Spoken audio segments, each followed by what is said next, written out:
In the next two videos, we're going to learn about how to read the periodic table of the elements, which is the most important system that is used to classify and organize the different elements of matter. Now, if you remember from the previous video where we talked about the structure of the atom, the center of the atom is called the nucleus, and one of the subatomic particles that has a positive charge that's found in the nucleus are protons. Now, counting the number of protons is important for reading the periodic table because this is the number that is used to organize the different elements onto the table. In fact, it's so important that we give the number of protons a separate measurement, which is what we call the atomic number.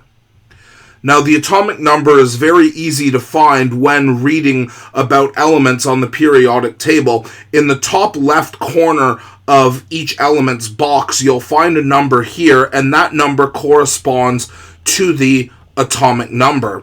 Now, we know that the atomic number tells us the number of protons, but the other thing that it is able to tell us is the number of electrons that are found outside of the nucleus on a particular atom.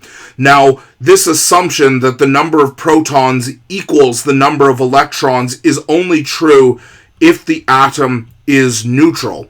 Now, in chemistry, neutral means that an element has no charge. Now, what this means is that if you count the number of protons, remember that a proton has a charge of +1 and electrons have a charge of -1. So if we assume that hydrogen has one proton, so a charge of +1, and one electron, so a charge of -1, that means that its total charge, +1 minus 1, is 0, and that indicates that it is neutral and therefore has no charge. But as we will see, this is not true all the time.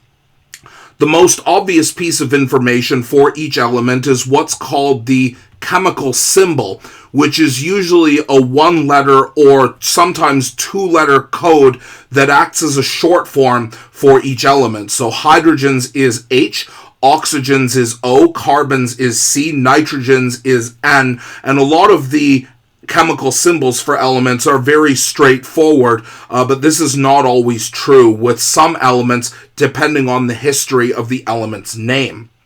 Now, below the atomic number, we can find the most common charges that an element has. Now, remember that charge is based on the number of protons and the number of electrons that an element has. Now, theoretically, we can change the charge of the element by changing the number of protons or the number of electrons, but changing the number of protons will actually change what the element is, because remember that each element is given its atomic number based on its number of protons. So instead, we can determine the charge of an atom based on whether it loses or whether it gains electrons, and based on the number of the charge, we can also tell how many electrons, which we can write as short form E negative here. This is the short form for electrons. How many electrons an element loses. So remember that an electron has a negative charge. So atoms that lose electrons lose negative charge, and whenever you subtract a negative number, that's the same as adding. So atoms that lose electrons are going to become positively charged after they lose electrons. Now, conversely, when we add a negative number, that's the same thing as subtracting. So atoms that gain electrons will become negative. So what we see here is that hydrogen can either lose an electron, and the number of electrons it would lose is 1 for a charge of +1, or it can gain 1 electron for a charge of -1. Now below here, this number, which is normally written as a decimal number, is what we call the atomic mass. Now if we go back and remember the different subatomic particles, we remember that protons and neutrons each have a mass of 1. So what we're able to do here is calculate the atomic mass by taking the atomic number, which is also the number of protons, remember, and if we take the number of protons and add that to the number of neutrons, because remember that electrons do not have mass, we can use these two numbers together in order to calculate what the atomic mass, assuming that it's rounded to the nearest whole number. So hydrogen's atomic mass is listed as 1.01, and for our purposes, this number is effectively 1, being the nearest whole number. So what this means is because hydrogen has 1 proton and its atomic mass is 1, that means that hydrogen must also have 0 neutrons, because 1 plus 0 is 1.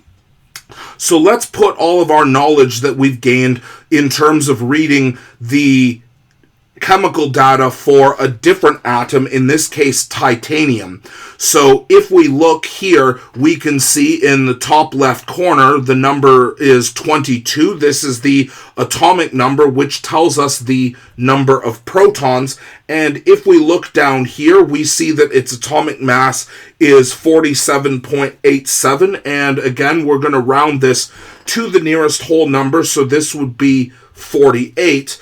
And before we calculate the number of neutrons, we can look at the charge and look at the number of electrons that titanium gains or that titanium loses. So we see here that titanium has 2 common charges, a common charge of +3 or +4. So this means because of the positive charge, we know that titanium is going to lose electrons rather than gain, because remember, when you subtract a negative number, that's the same thing as adding.